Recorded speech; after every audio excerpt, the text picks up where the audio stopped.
It's ladies like what? It must be Sarah on the mic. With sweet little Holly, got the sugar, got the spice. We're keeping us tight, we're guests on the night. Linked up with Urban Spirit Studios. That's right. And I'm not a rookie on this all-star team.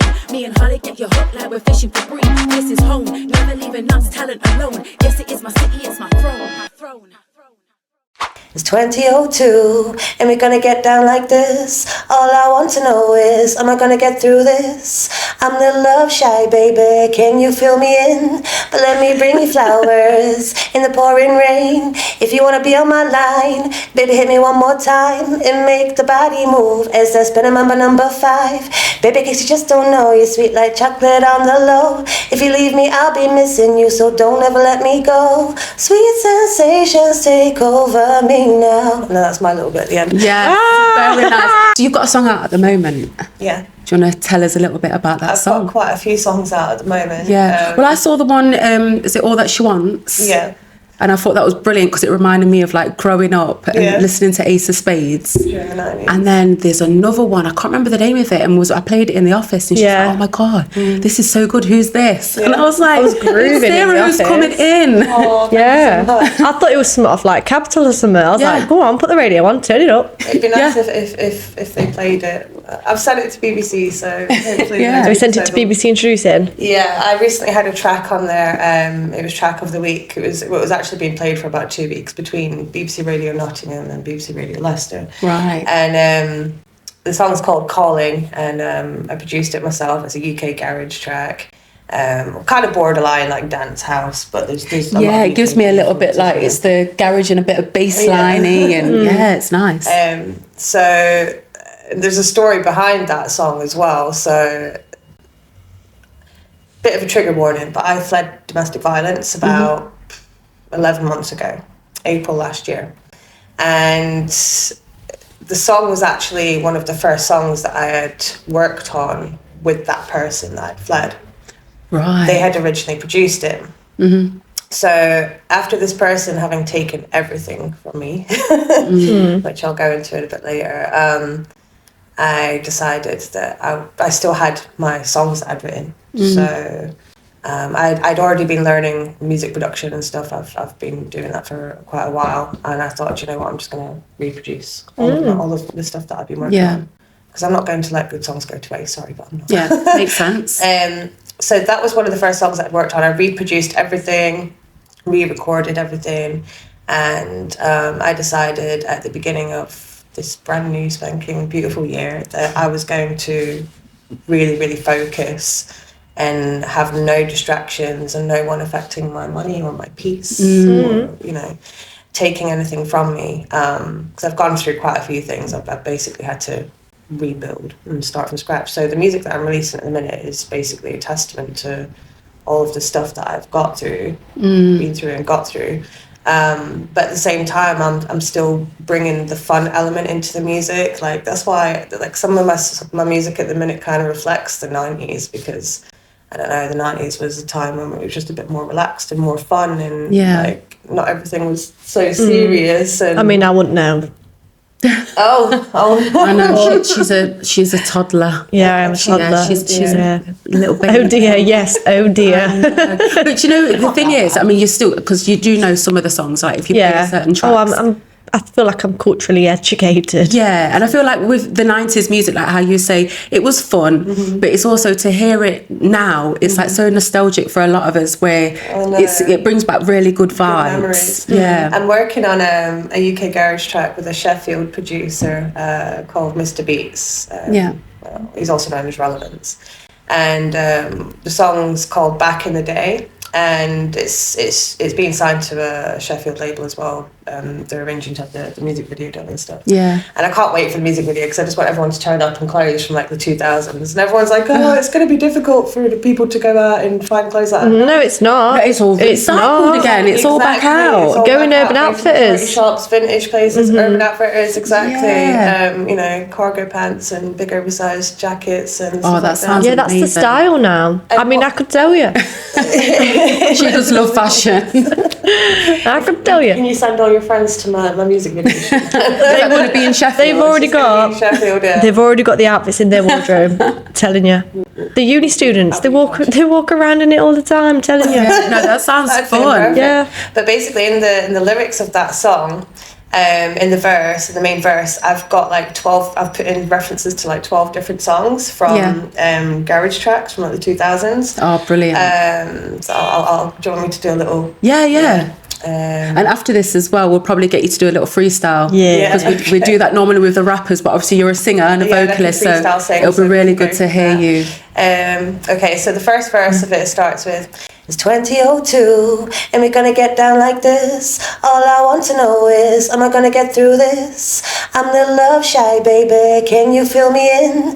But let me bring you flowers in the pouring rain. If you wanna be on my line, baby hit me one more time and make the body move as I spin a number 5. Baby, cause you just don't know, you're sweet like chocolate on the low. If you leave me, I'll be missing you, so don't ever let me go. Sweet sensations take over me now. No, that's my little bit at the end. Yeah, very nice. And I heard all of them as well. I'm like, I know that song, I know that song, I know that song. Brilliant. Yeah, that is so good. I wasn't even expecting that. I thought you were just going to say, oh, here's a couple of my lyrics. Imagine, professional. No, that's perfect to bring that back though, because that is in trend. That's like current. So that's Exactly. brilliant. Daniel Bedingfield Bring it back. Come back. He's doing music again, Yeah. and Craig David's just like he's put out a new track, but he's It's like he's never gone, Craig David, has he? Bless him. I saw him last year in Ibiza. He's never gone. I don't think he will ever go. He'll be like Wayne Lineker in Ibiza. Oh yeah, he'll be here like holding on into his 70s strong. Can you in blame his him? skin tight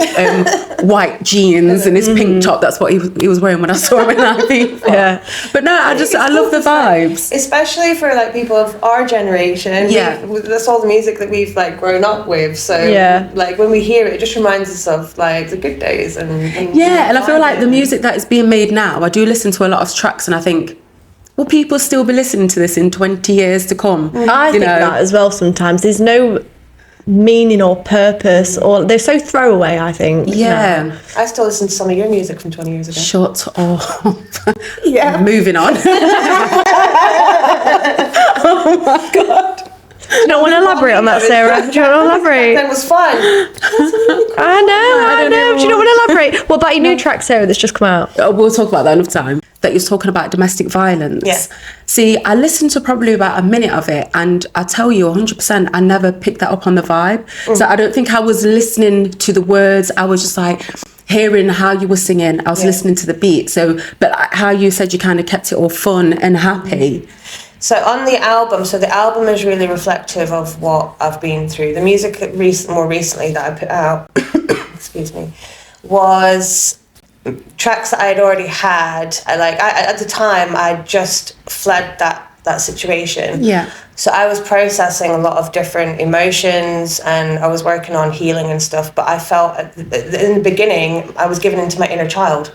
So I went out and I bought all of the Barbie stuff and I went out and bought all of the Disney stuff and I just gave in to the things that I didn't have as a kid, and for some reason it made me feel a bit safer. And at the same time, I was wanting to be like putting out fun music. My mum always used to say to me, you know, when are you going to write happy songs? Like, stop writing sad songs.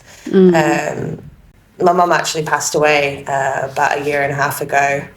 And that was during the domestic violence situation as well. So I had lost everything. Yeah. Everything. No, I can imagine that was really tough to go through. It was the hardest time of my life, and I've had a hard life ever since I was a kid. Like I've been through so many things that should have killed me, but I'm still here.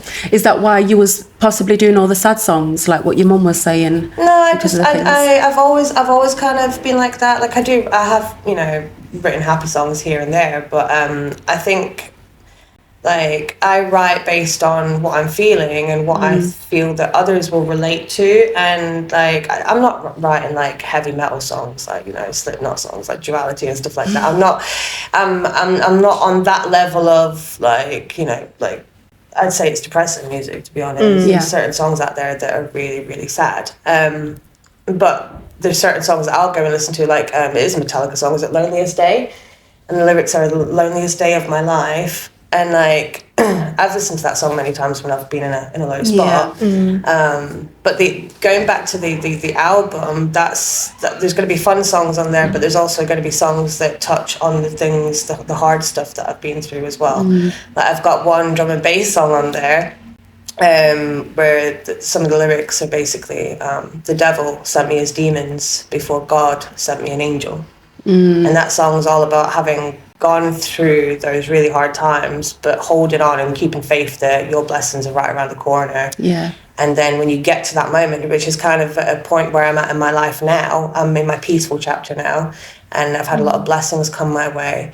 Like that's my angels coming in for me. So there's songs that do touch on things like that, and also not being perfect as well. Like I have songs about, you know, like, you've been through this, but you've overcome it, and now you're strong. But there's no songs where it's like, I'm still actually struggling with a few things. I feel like you're a novel. Like you said, like new chapter, and I feel like you're just a whole novel. There's so many. Sometimes I feel like my story, my life has been a movie or a story with so many different chapters and sequels. Like if I had a title for the story of my life, it would be called "Couldn't Make It Up." Because I've been through some of the craziest situations. Like at the minute, so a couple of months ago, I actually got a job. I was job hunting, and I got this job with someone that I knew personally. And after 2 months of working with them, didn't get paid. Oh, gosh. And I found out a week after I went to hospital, I had 3 different infections and I had appendicitis. So I had to have surgery. Jesus. Oh, my word. So my boss was coming along, like, trying to say, oh, don't worry, you know, when you come out of hospital, you're getting paid, you'll be fine. And fast forward to now, still not being paid, having to go down a legal route. I've got an eviction notice going on. Oh, my God. I've had a knock-on effect from, like, these You're like an people. EastEnders episode, honestly. I must bring EastEnders up every time. She does love a bit of EastEnders. you're literally- But it's true. It's like, you just said one thing and it's like, do. Yeah, do, literally. And then into the next one. How do you cope with all of that then? Like all the different adversaries, like sort of like coming against you? I think it's because ever since I've been a little girl, I've faced everything. And I've had to keep myself standing through a lot of things. As a child, don't get me wrong, I love my mum, but my mum struggled. My mum really struggled. My mum worked 2 jobs, and I basically babysat myself for a very long time. So I had all of this independence from the age of 4 till about 8. And God. I think that really, like, in times where I've been alone or I've gone through something and I've lost everything, like, I always come back to where I've got myself and I know how to be with myself and within myself, and I know how to create opportunities and abundance from that.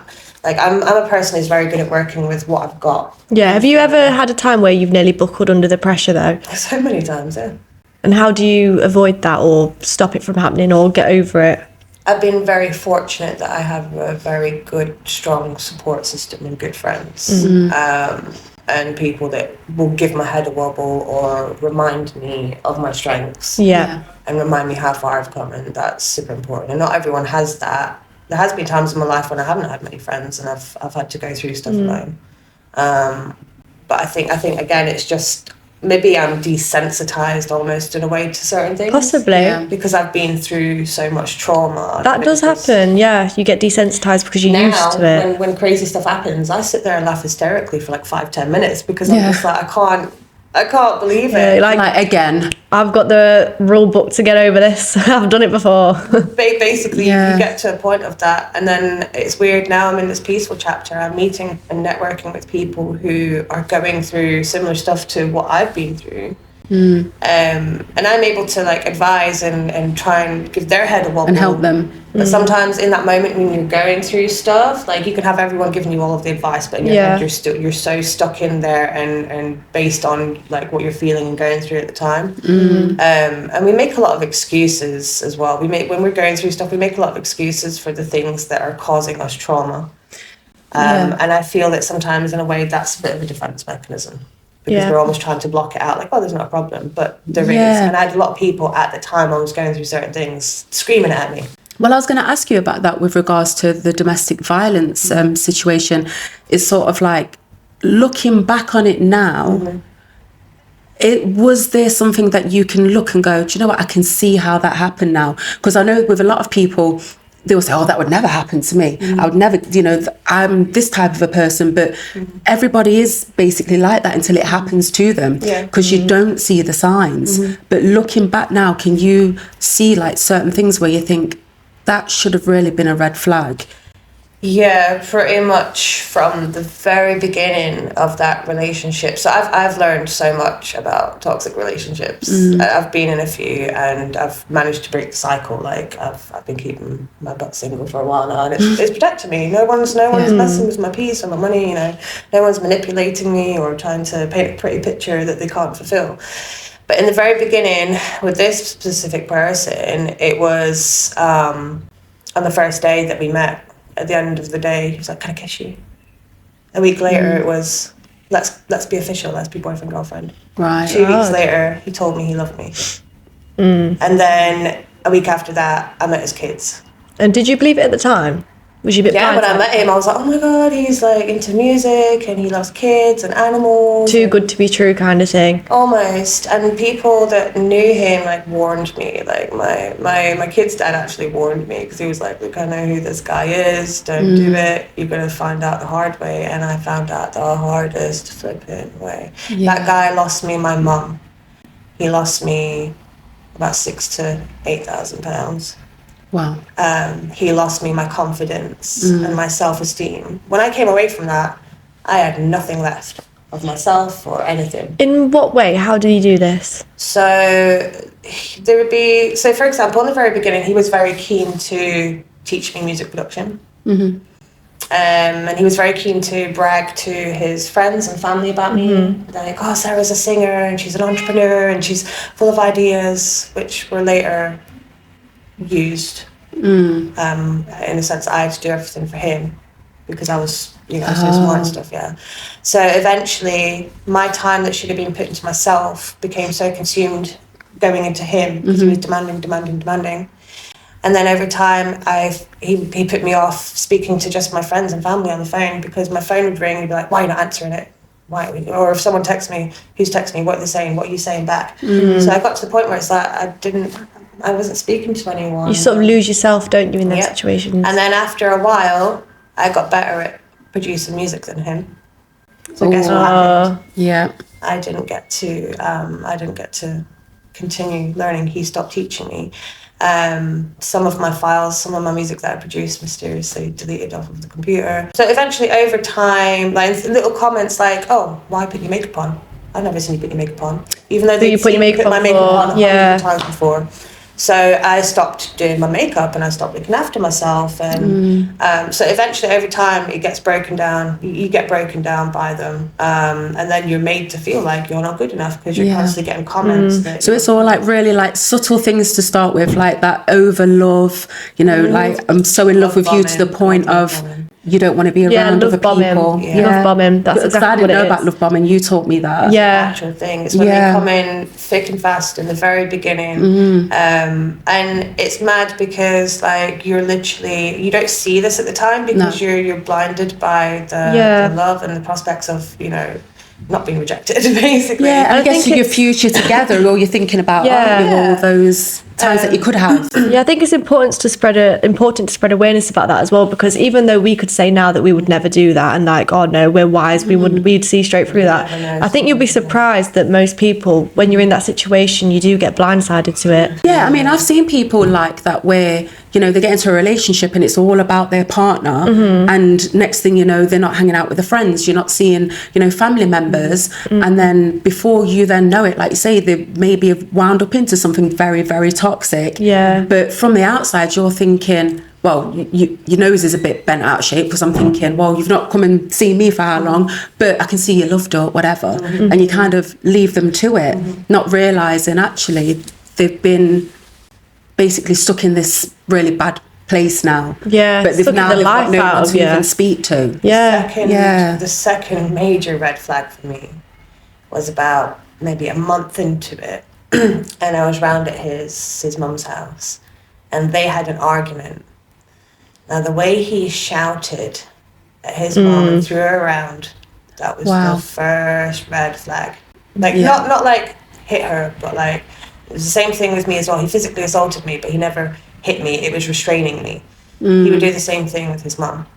And I remember leaving the house and I went and sat in the car because I have PTSD, so I was like triggered and I can't be around shouting and stuff. So I left the house, sat in his car, and he came out and he said, "Oh, I'm so sorry that you had to hear that. Like, that's just the kind of relationship I have with my mum. Like, we're always at each other's throats." Yeah. Because I'm thinking in my head, like, I would judge you based on how you treat your mum. 100%. Yeah, I've said definitely. that. You say that all the time. Yeah. Like, if a guy, sorry, if a guy or a girl has an issue with their mum or their parents, like, that's a red flag, and it'll tell you a lot about how they will treat you. Definitely. So he said to me, he was like, "Oh, you know, I'm sorry about that. Don't worry, I will never shout at you like that."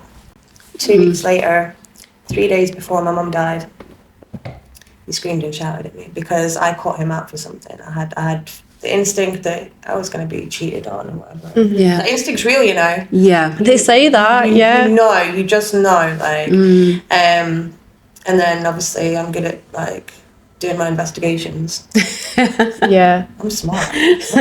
Females are smart when it comes to when it comes to that stuff. So yeah, and I found stuff out, and then the mad thing is that he went to Vegas to do some work over there, and that's when it got even worse because the same night that he flew to Vegas was the same night that I found out my mum died. Oh, wow.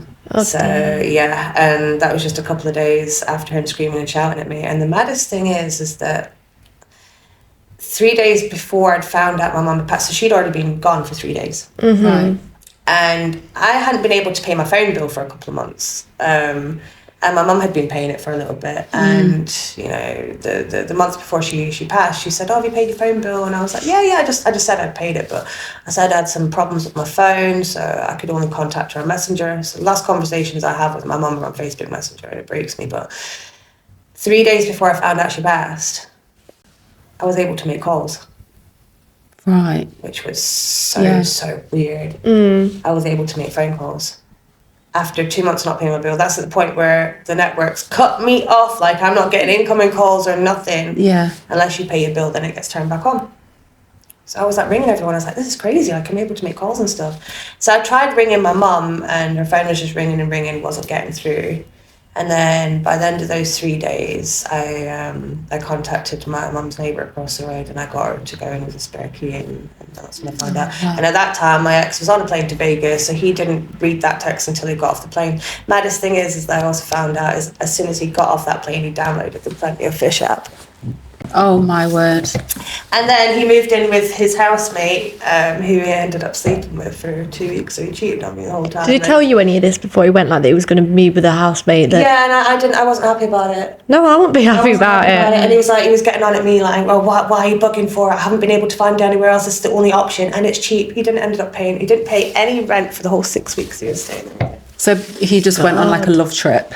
I think it was a bit of everything trip. Originally, when we first met, he was like, "Oh, I have to go to Vegas in a few months because I've got to do X, Y, Z. Do you want to come?" So Right, okay. I was like, that sounds "All right," cool. because we can do music and stuff over there. You know, his producers over there.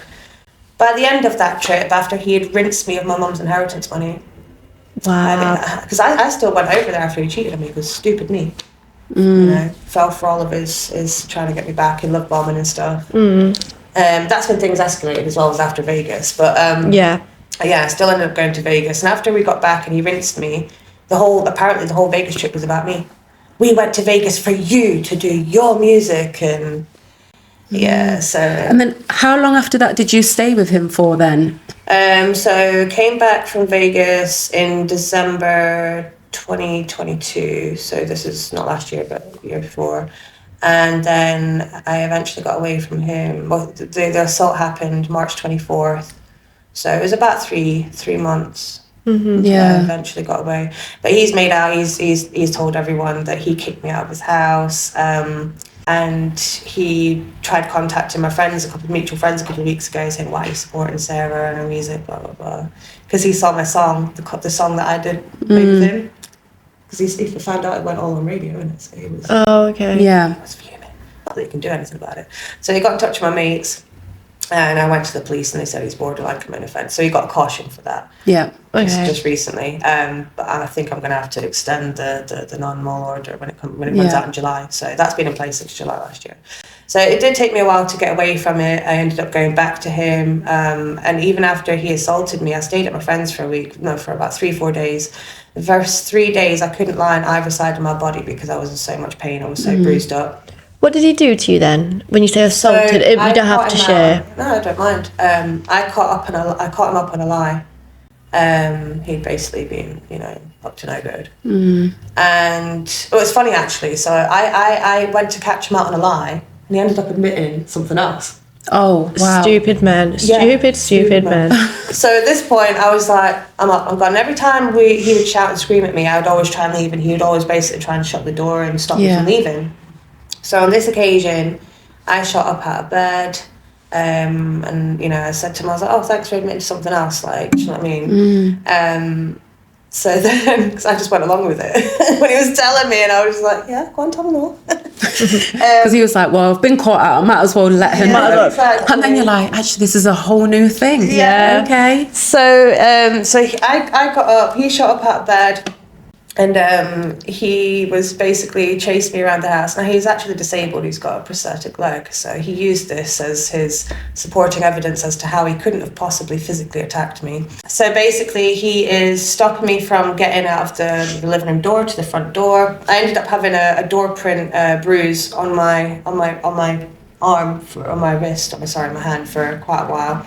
I had bruises covering me. I've still got a scar on my finger from where he ripped open my finger as well. There was a point where I'm bleeding, so he's throwing me all around the living room, not letting me go. I got slammed down onto the sofa 3-4 times, and the whole time that's happening, he's slipping. He can't get his balance, and he was like, "Stop! I'm gonna fall! I was like, "If you let go of me and stop touching me and let me go, you're not gonna fall, are you?"